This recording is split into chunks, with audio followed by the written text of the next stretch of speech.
Hi, good evening, everyone. I'm Lisa Hollenbach, here with another live event from the Redesign Challenge. And tonight, the question is, what's next for Redesign Challenge? We have three of our innovators here with us tonight. So I'm going to start by asking them to introduce themselves. All right, Dunke, you want to start? Sure. Hi, my name is Efun Dunke Hughes, Dunke for short, and I'm excited to be joining you all in DC. I currently am an instructional coach through the Academy for Urban School Leadership in Chicago. All right, thank you. And Kate, how about you? I'm Kate Finelli. I live in Canton, Michigan. I am currently the Math Accessibility Specialist for Michigan's Integrated Mathematics Initiative, which is out of the Michigan Department of Ed's Office of Special Education. All right, thank you. And Sheila? Hi, I'm Sheila Banks. I work for Jefferson Parish Public Schools in Louisiana.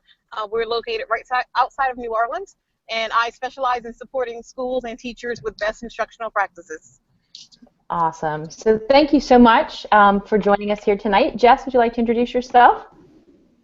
I'd love to introduce myself. My name is Jess Wood, and I work with Education Council. I am a former 5th, 6th, and 7th grade teacher and of social studies in ELA, and then an instructional coach. And now I work with states and districts to think about how we can best support teachers through professional learning, and that's why I'm part of the Redesign Challenge. Very good, thanks. Then again, my name is Lisa Hollenbach. I wear many hats, but I am a high school social studies teacher in Pennsylvania. I teach AP psychology, psychology, sociology, and I have been a community manager with the Redesign Challenge for this round. All right, folks, let's get started tonight. And my first question for you all, our guests, is you've been told that you have wanted a trip to Innovators Weekend. And I'm wondering, what questions do you have about that? What are you wondering about Innovators Weekend? And we'll do the same order. How about, Dunke, you can start. Okay. Well, I saw some of the takeaways, so I currently don't have questions. I'm just really excited to dig into the work. And I guess maybe I do, actually. Maybe what should I have pre-prepared in regards to those takeaways, if I should have any drafts completed? Okay. All right. And Kate, what do you think? My questions were not as literal. I was like, are they really serious about turning these ideas into reality? I wondered who else is going to be there. Are they going to be nice? And I also I was wondering, I wonder where it's going to be, or like what the room's going to look like, how the conversations are going to flow, things like that. Great. All right. And Sheila, what are you wondering? So we'll have a comment too. I'm really excited about the weekend, and I'm also wondering what we need to prepare beforehand. Like, do we need to look at our ideas and like go into more detail and little things like that? So and I don't have to wonder how great it's going to be, because from the way everything sounds, it's going to be a phenomenal weekend. So I'm really looking forward to. Yes, I agree. And I'm going to turn it over to Jess, who is an amazing project leader for us, and she can tell you a little bit more about Stage 3 and what to expect at Innovators Weekend. Thanks so much, Lisa. Definitely not amazing, but really always inspired by the educators who are part of Redesign Challenge, and really looking forward to meeting everyone on this line in person in DC in just, I mean, gosh, wow, less than a month. A lot of work to do. So, great questions, and I promise everyone will be nice. I'm so excited about the group that's agreed to come to Innovators Weekend and the experts and specialists who also decided to be part of this adventure with all of us. We have 2 community managers who are going to be supporting all of our innovators through this process. And so they'll be connecting with each of our innovators in the next week to talk about how they can best prepare. We have a really what's called user-centered focus in our design, and what that means is that we think that educators should be at the center of all of the ideas that are designed through the Redesign Challenge, and that their needs are what we should keep most dear. And so the thing that we're going to be asking all of our innovators to take part in is some educator research, and not just from the perspectives that we're most familiar with, but from educators who teach in totally different contexts from us. And there's a couple of different ways that we want to support our innovators in getting ready for that. One is that we want to ask our innovators where they have questions where they have questions in their ideas, whether it's like, how do we get people to try this idea out, or a logistical or operational issue, or figuring out how to clarify the process so that everyone really knows the steps that a particular educator might go through trying out that idea. And so we are going to ask all of our innovators for those questions that they want the entire Redesign Challenge community's feedback on, and they'll be able to throw those questions out to the community and get the entire community's attention and focus on those issues. We'll also have Google Hangouts. We've been doing a couple of these for some of the innovators within the Redesign Challenge community, where there's an entire hour where really brilliant people in the RDC community come together and do a problem of practice protocol, or a kind of consultancy protocol to help think deeply about that idea. And then lastly, we'd love for our innovators to engage in some user interviews to really learn about how educators approach the work that they're doing and how they think about the problem that each innovator is trying to solve. That was a really long answer. Sorry, Lisa. For folks who asked that question about prep, have I scared you yet? The amount of prep that we're thinking you might do. But hopefully not too much, and we really want to support you through that process. And of course, all this is optional. There's just ways that you could continue to extend your thinking as you get ready. In terms of what's going to happen during Innovators Weekend, we have this amazing organization called Collective Invention. I can share the website with folks after this. We're going to be facilitating the 2.5-day experience, and it's not going to be just like a ton of work, but it's also going to be a lot of collaborative time to work through problems together, to try out and prototype little versions of each of these ideas, get feedback on them, and then iterate and iterate. So it'll be a lot of fun, and hopefully lots of beautiful time in the Capitol. We have one of our locations, Kate, you'll be pleased to know, will be looking out at the Capitol building. It's very beautiful. We'll have a dinner there, so it's going to be very fun. But let me also show you just a little bit about what that's all working towards. So hopefully soon you guys will be able to see my screen.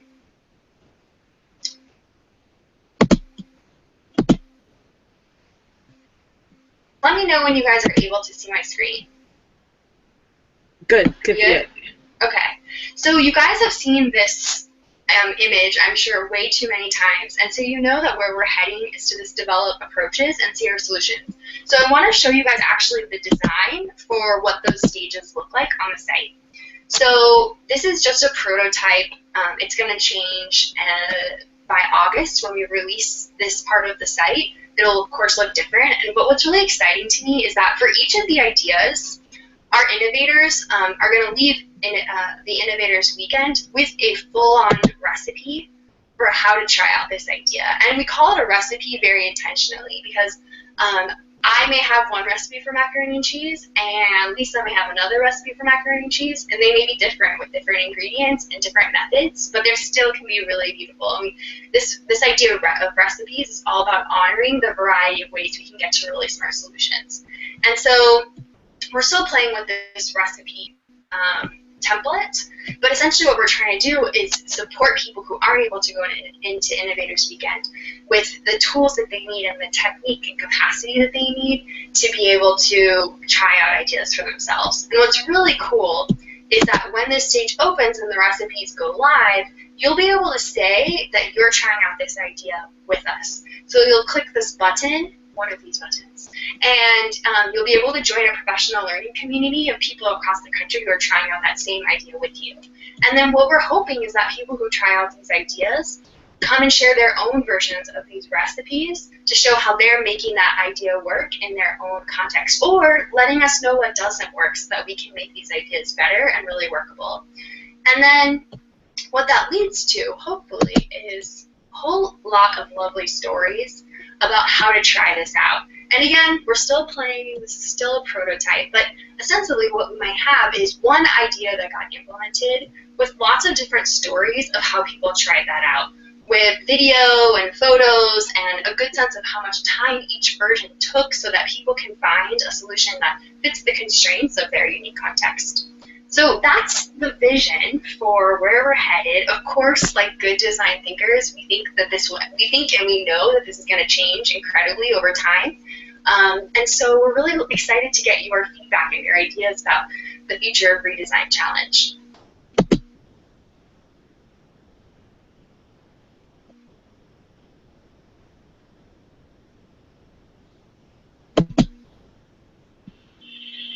You guys back? Can you see me again? Yes.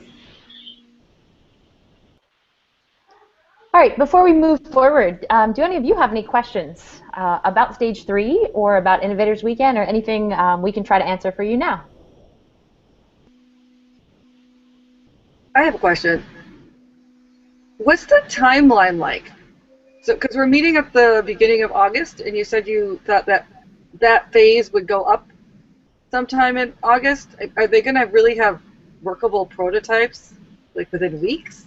Good question, Kate. So the way that this first beginning phase of prototyping will happen is that we're actually going to try and ask all of our innovators to come up with some initial prototypes that are easily testable, very limited, or not limited, that's probably not the right word, but that are easy to test using existing resources. Because I don't know if you guys have seen this really great video about how Google Glass developed, but it takes very little resources actually to develop some initial prototypes. So Kate, your idea, I love this idea. We could prototype that idea potentially with just Google Drive and some existing resources. And so that might be the first version of the recipe that goes up in August. It's like, hey, we want to be able to do anonymous peer feedback based on video, and we're going to create a Google Drive hub that's going to allow people to upload their videos anonymously and be able to exchange, and we'll facilitate an exchange. So the recipe might be more like a very initial version of each idea, and then as the process goes along, those can become more sophisticated as each innovator has the opportunity to test some of the assumptions and really kind of learn what works in different contexts. I think it's a way, it's often we all get kind of tempted to be like, oh, I want to jump to creating an app or creating a site, and that's often where healthcare websites fall really miserably, even though or fail really miserably. So it's about this process of how do we create simple versions and then make them and learn and test and make them increasingly sophisticated over time, and then once we have it really worked out and a live process that we know impacts teacher behavior and student learning, then we create in your case, Kate, maybe a site that enables those interactions with people. So I feel like that Innovators Weekend is the beginning of a long process. So the innovators who are there are just at the very beginning of really developing an idea, or potentially. You know what I'm asking? And what we're hoping, we hope innovators want to continue with us, but we also are hoping that they'll be willing to, if they're not able to continue with us, of course it's their choice, but if they're not able to continue with us, we're really interested in giving these ideas to the education community that's on RDC and asking them to carry the torch, because I think all of these ideas have such incredible potential. And we know that each of the innovators is also incredibly busy, given what we've learned about you guys so far. And so we know that it's going to take this entire community to really figure out how to make each of these ideas work. So while the innovators are getting it started, and hopefully we'll be part of testing it out, it's not their burden alone. Hopefully it's something that's a shared burden by the entire Redesign Challenge community. That's why we created it.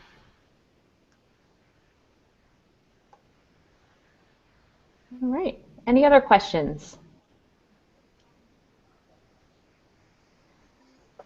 All right. So, Kate, I think the answer to your earlier question is yes. There is somebody that is actually going to help you make your idea a reality. And hopefully you will be engaging in, and all of you will be engaging in a PLN that is all trying some version of your idea and reporting back on how it works. So I think it's kind of amazing where the potential for Redesign Challenge goes. So it was exciting to put the ideas out there, but boy, it's going to be really exciting when you get to actually see your idea in practice and see what it looks like in a whole bunch of different contexts. So I can't wait to see where it goes. Sheila, I see you again. Do you have any questions for us?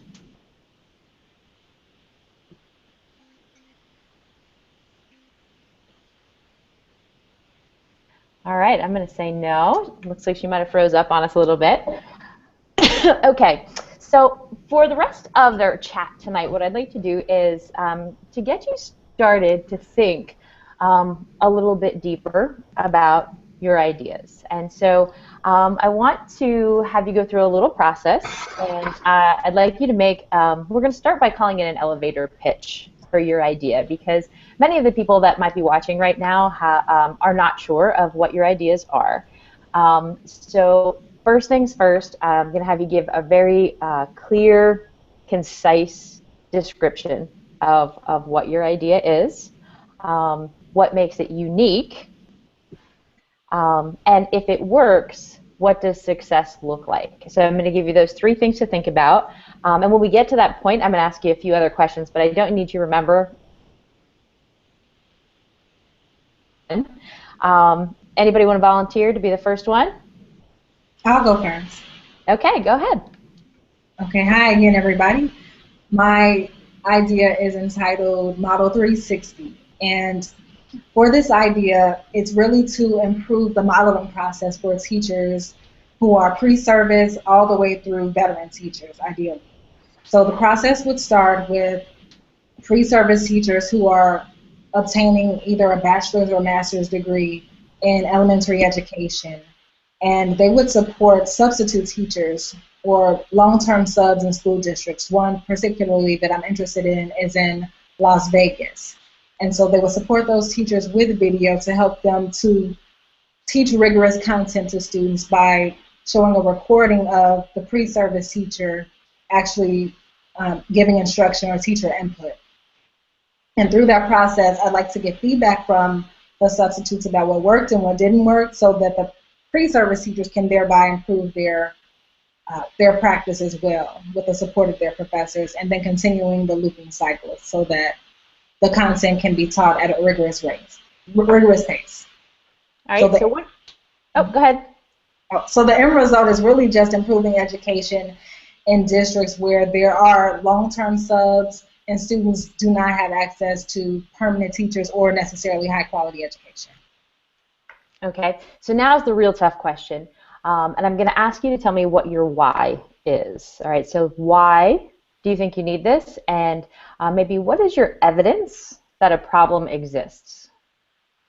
It's really important because what I'm noticing is that students in inner cities around the country are being underserved. So if we take Las Vegas, for example, 75% of students have long-term substitutes, so they don't have permanent teachers, and there's a revolving door within education itself. So for there to be a resource using technology for substitutes or even teachers who are permanent teachers to have access to high quality instruction and see what it looks like can really be beneficial. Because oftentimes teachers forget what modeling actually involves or entails and pass out a worksheet. I've seen, okay, here's, we're going to learn about theme today. I want you to work in groups and complete this worksheet. But the teacher fails to realize that they haven't even taught students what theme is. And so by really breaking down the process of what modeling looks like, hopefully substitutes will take an interest in actually teaching the curriculum and use the video as a guide. But in the event that there's a sub who isn't interested per se, they can just play the video and the students hopefully can have access to the content and thereby parents as well. Okay. And I think that the next question is really based on design thinking. One of the very first stages in design thinking is to develop some empathy for your user. And user is kind of a really cold name, but let's think about the teachers that you're trying to solve a problem for. In your situation, a situation that you mentioned, it looks one way. How do you think you can find out what the experience is for teachers all over the nation with that same problem? Can you ask that one more time, the last portion of the question, the experiences of? We know that our experiences are different. All right, just like Jess talked earlier about the recipe, we all might have the same problem, but it manifests in a very different way. And what you want to design is a solution that is something that is applicable to many different areas, right? So how would you find out what some of those different experiences in different contexts would be? There may have to be some type of online survey for teachers or substitutes within the area. So again, from what I know, which is at this point very little with respect to Las Vegas, if I'm thinking about starting there and making connections, is to find out from the experienced teachers and also the substitute teachers who have been staying there long term what the needs are in the classroom. Because again, if it's behavior management, that's a whole nother issue to tackle for, let's say, to play a video and for students to actually sit and to listen and to engage and even have questions that they can give to the substitute at that point. So I think that starting with a survey of some sort to see what the needs are in a community, whether it's in Las Vegas or if it's here in Chicago where I am, that would be the best place. Great. And at this point, with the feedback that you've been given and the work that you've done so far with your idea, is there any one question that you have as a wondering that you could throw out there to the community right now, and maybe you'll get a little bit of feedback? Okay.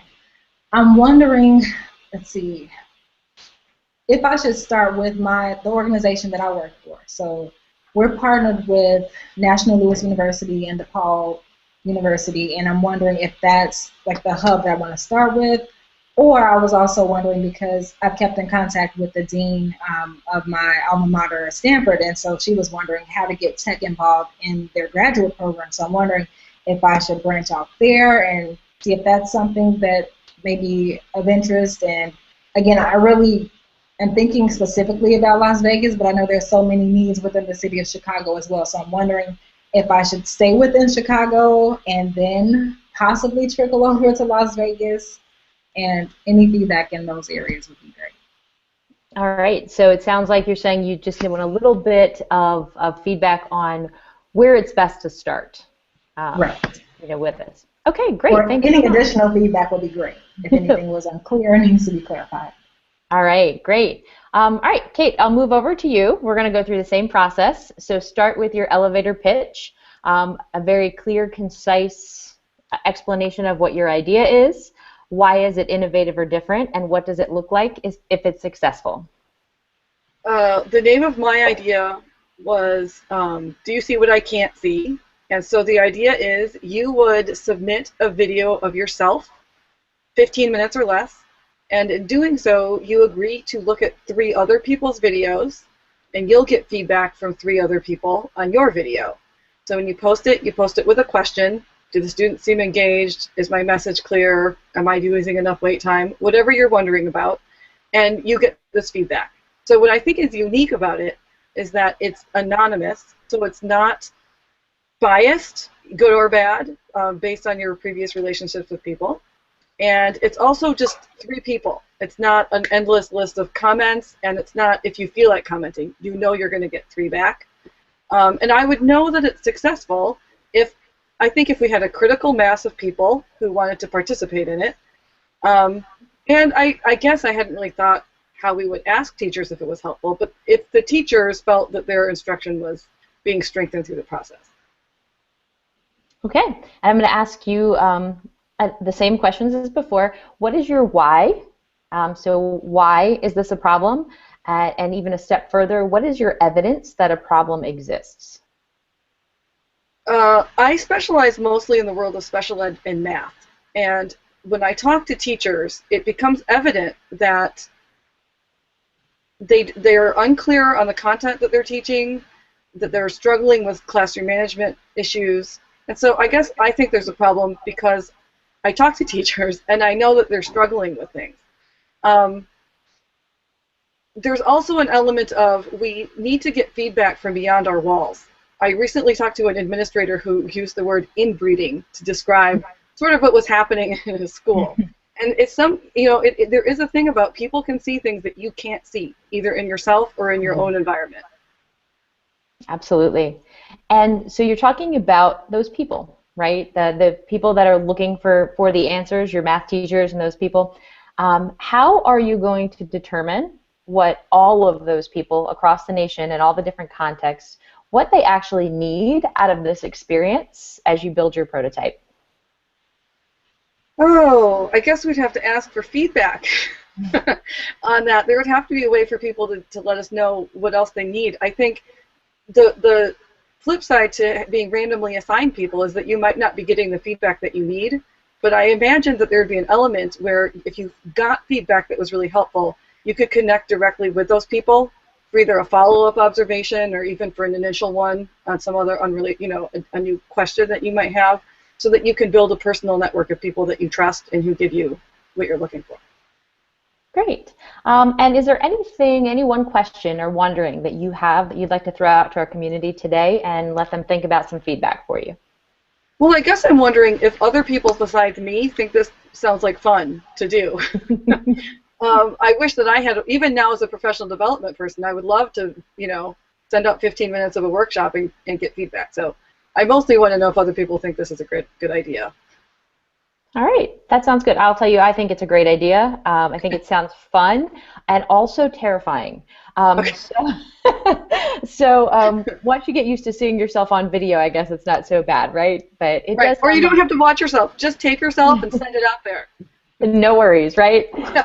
Great. All right, Sheila, you're up. Your elevator pitch. What is your idea? What makes it innovative and different? And if it works, what does success look like?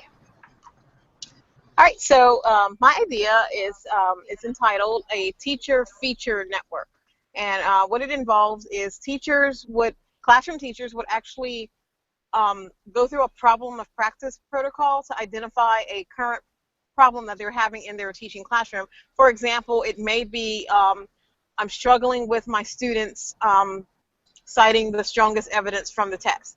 So after that problem is identified, the teacher would then work with a member of the teacher feature production team, which would either be like instructional coaches or professional development type people, school support type people, that would help that teacher devise a solution to the problem that he or she is having. So then once that solution is identified, the teacher then implements the solution, and while it's being implemented, a member of the production team is actually capturing this on film. And so they're capturing all the important things that went into the idea, and big, heavy focus on how it's actually impacting the students.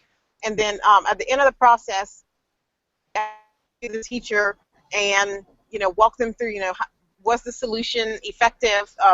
Did it actually solve the problem in your classroom? We also talk to students and ask them how it impacted their learning, like directly from the student, kind of separate from the teacher, so that they're not just saying what the teacher wants to hear.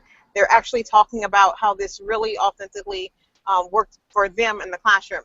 So that's already a lot of steps right there, and then we take it a step further, and then once that video is compiled, and the video would start with that problem, the process, the solution, the big focus would be that instruction in the classroom, have students and very listening to. We have some they actually look more than they ever thought they would. Someone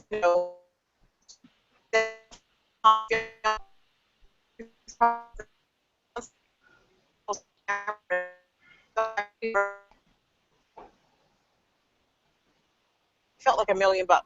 So the videos would be placed on a teacher feature network, where it would be a community. So other teachers can actually not only view the videos, but contribute to the ideas, because we're constantly refining the ideas and trying to make them stronger. And so you've just expanded your community of practice with other educators like you who can actually contribute to your own classroom practice. So that's it in a nutshell, and that's a pretty big nutshell right there. Now, Sheila, if we seem confused, we lost you a little bit. There was a little bit of that, it sounded a little just computer there while you were driving. So we lost a little bit of the end of your idea. So forgive us if we ask you any questions that you have talked about. Oh, no worries. But let's go to what your why is and what is your evidence of need. How do you even know that this problem needs to be solved? So the big why is, well, I guess my rationale for doing this is, first of all, to empower teachers to take charge of their own curriculum in their classroom without having to be told, teach this curriculum from cover to cover and don't deviate from it at all. Because I'm just seeing, as someone who works, for a district office and spends a lot of time doing PDs, I get worried that sometimes we tend to be going backwards away from innovation instead of forward and, embracing that concept that teachers that they are, smart enough and professional enough to make sound instructional decisions in their classrooms. So I guess my big why is I believe teachers should move forward with innovative practices to support them in their practice, like in their authentic practice, not just what they put on paper, and not rely just on teacher evaluations to be the only measure of success in the classroom. Okay, and I'm going to ask you the same question about the user experience. When you're starting to think about your prototype, how will you know what teachers across the nation might need from this experience before you put it into practice? Yeah, that is a million-dollar question. I guess I'll know what they'll need based on the problems that they're discussing, and my vision is to have these problems discussed in that community where they can be coached and get that kind of support, and that would be since that's the first step of the process, that's going to be my indicator of what level of support and what level of intensity that teacher would need. Okay, and last but not least, do you have any wonderings or questions that you'd like to throw out to the community about something that you haven't yet figured out or something you need feedback on? Actually, someone in the community already posted a phenomenal question about how often this would happen and what the time frame would be like for actually coaching those teachers through the process. So that is my question for the community is, I envision this happening over the course of about a month's time in the actual classroom, and those videos wouldn't be just a single shot during one day. It would actually be a line of videos that was shot by the process. So I guess my question would be, like, is that a realistic time frame for a project of this scale? All right, very good question. Okay, well, thank you so much for sharing your ideas with everyone, and there is a method behind my madness because as we move forward from this point, we are going to be asking you to think about, first of all, the teachers that you're designing for and how to get as much information from them as possible and gain as much empathy as possible for the problem that they have, and use that to inform your prototype moving forward. We're going to be looking for you to gather some feedback from some of your own professional learning network before you come to Innovators Weekend, so that can inform a little bit of the work that you do there. And this kind of tough thinking, that's where I think that we would like your head to be between now and then, and we're certainly going to be talking with each of you and working with each of you a little bit more between now and Innovators Weekend. But I wanted tonight to give you first an opportunity to put your idea and any questions you might have about that out there into the communities and to see if we can get a little feedback from the community. And also a chance to start thinking about some of those questions about what your goal is, about how do you show that there was a problem, and how do you look at that problem from a variety of different lenses and from different contexts in order to create that recipe that can be tried over and over and over again in all of these different contexts, and generate those solutions that look just a little bit different, and are able to be adaptable all over the place to make your ideas a success, if that makes any sense. So Jess, do you have anything to add?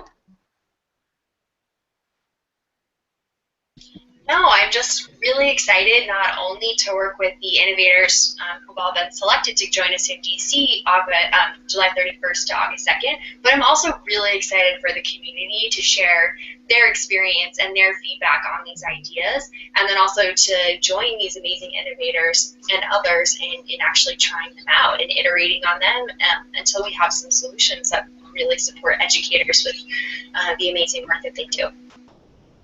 All right, great. And I would echo that it's really important right now for any of you folks out there watching tonight to please jump into the Redesign community and help our innovators polish their ideas, ask them tough questions, and help them get their prototypes ready, or their ideas ready for Innovators Weekend to make that prototype. And then after the fact, please jump in and help us try them out. So this is really exciting, and I thank all of you for joining us tonight, even Sheila, as you're driving in the car. I appreciate your dedication. I suppose, unless any of you have any ending questions for us about Innovators Weekend, anything at all? Okay, well, thanks again, and this is Redesign Challenge signing off. Thanks, everyone. Thanks, ladies. Thank you. Thanks. Bye-bye. Bye. Bye-bye. Bye.